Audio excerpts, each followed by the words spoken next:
thought that was maybe the saddest thing I've ever. There's always something you can always count on in the NHL playoffs, and that's shitty announcing. Yes.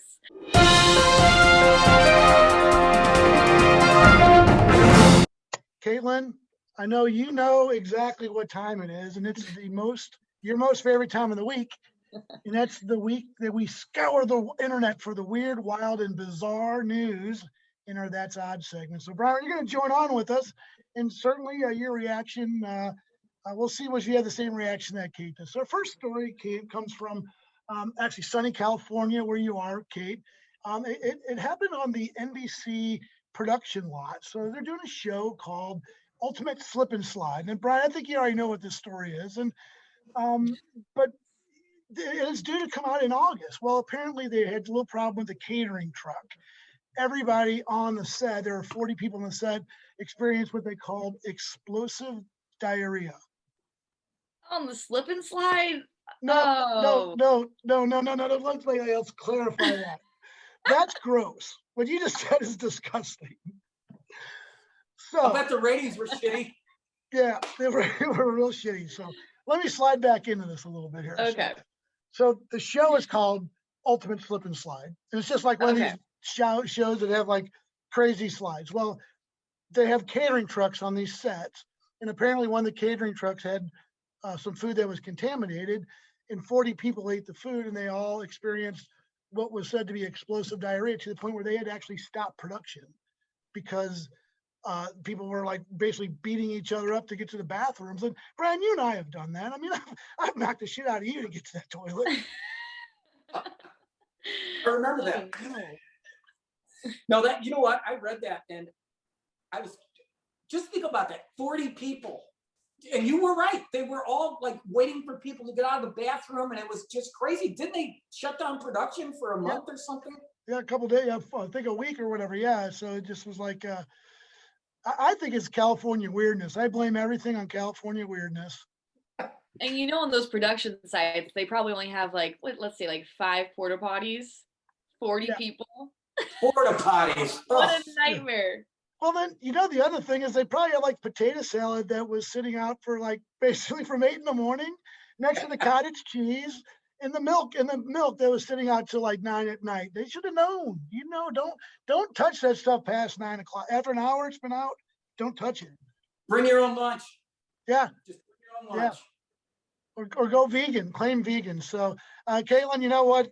Obviously, that's weird. That is very strange. But most of all, that's odd. That is odd. That is weird and gross. Odd. So our next thing comes into, and again, we've all have big families, and we get invited to weddings and events, and it's really difficult because there's so many. So here's a guy that he's from, let's see, I think he's from Montana, and his niece was having a wedding, and he decided, you know, I'm going to skip the wedding, and he ended up going out to Las Vegas and entered a poker tournament, and ended up winning $367,000, and basically said, you know, hey, fuck it, you know, my niece is getting a better present now.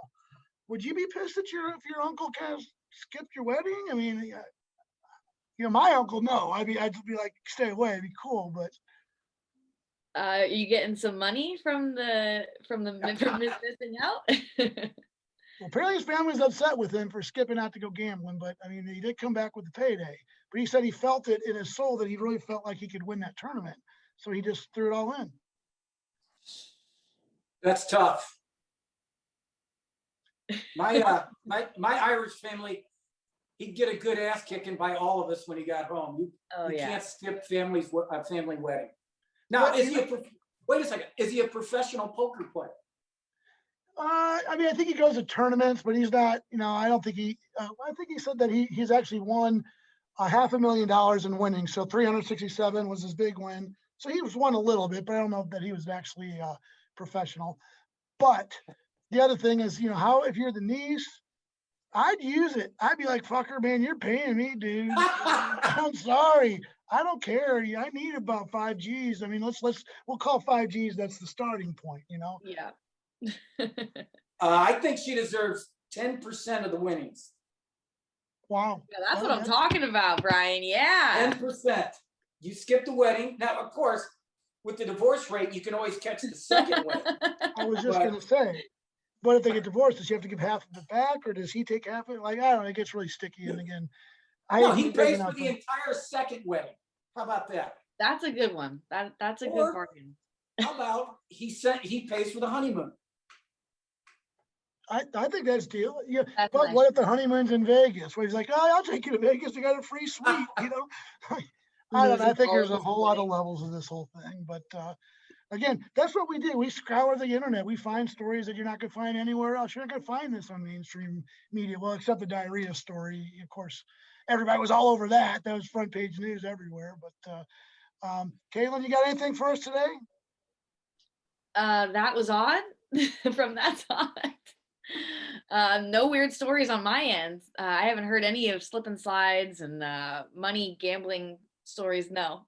Okay, I kept it tame this week. I've kept it pretty You tame this did. week. So. Sometimes it gets dirtier than explosive diarrhea. Well, I got an odd one. You ready? Yes. Okay, so one of the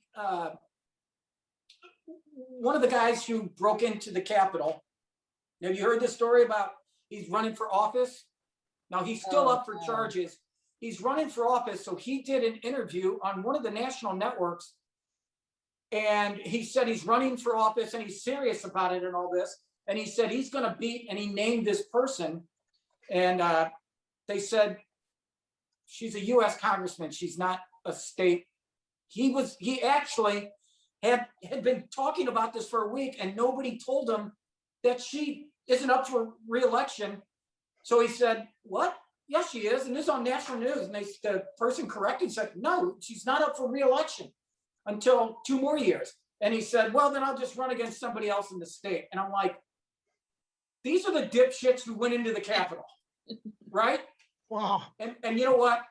Put him to jail forever. In jail forever. You break into our Capitol. You know, people forget over 100 police officers injured, several died. Put them in, put them in the funny farm, whatever the hell you want to do with it. I don't care. I don't want them wasting our oxygen. And I feel like the media didn't really afterwards. I feel like they tried to like get it hush hush with all the punishments that those people kind of face, because the government did end up finding those people. Like they refound 400 now. all the cameras, all the photos, the footage that they all had in the Capitol. Was like, they're gonna find you, but they didn't really ever go into what the punishment was. I know they like went to jail or paid a lot of money, but I think it was, again, hushed by the media. The narrative was just like, let's just like not capitalize that we just got broken into and like totally taken over.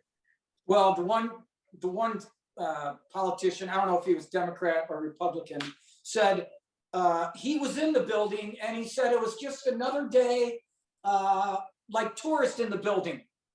They showed a picture of him yesterday on the news, holding with 3 other guys, holding back a door and a barricade for people coming in. Yeah. That's the type of shit that has to stop in that country. Once again, he pissed down my leg and told me it was raining. Yeah. I'll tell you what, I wish we could do an entire show on your one-liners, that we could fill up an entire show, but we're going to wrap up this segment, and we'll catch up with you guys next time.